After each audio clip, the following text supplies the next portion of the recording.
Ағымдағы жылғы 8 қарашада Өскемен қаласының білім беру бөліміне қалалық 6 мектепте жарылыс болады деген хабарлама келіп түсті. Тексеру барысында бұл ақпарат расталмады. Жарылғыш заттар табылған жоқ.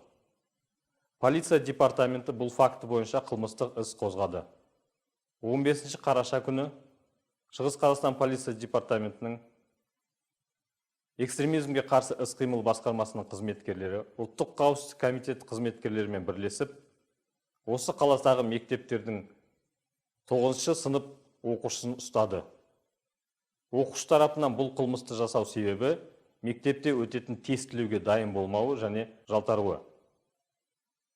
Қазақстан Республикасы қылмыстық кодексінің 273 бабына сәйкес терроризм актісі туралы көрінеу жалған хабарлама үшін 5000 айлық есептік көрсеткіш мөлшерінде айыппұл төлеу, немесе осы көлемде түзету жұмысына тарту, сонымен қатар 5 жылға бас бостандығынан шектеу, немесе бас бостандығынан айыру жазасы көзделгенін Ішкі істер министрлігі тағы бір рет ескертеді.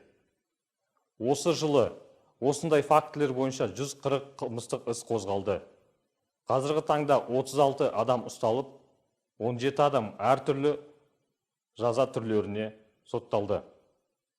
Сонымен қатар, осындай қылмыстардың салдарынан келтірілген зиян сот тәртібімен қылмыскерлердің тарапынан өндіріледі. Қылмысты кәмелетке жасқа толмаған бала жасаған болса, осындай зиян оның ата-анасынан өндіріледі. Осыны тағы бір рет ескерткіміз келеді. Сонымен қатар қылмыстық жауапкершілік 14 жастан туындайды. Сондықтан бұл жайт туралы оқушыларды есіне сақтау қажет.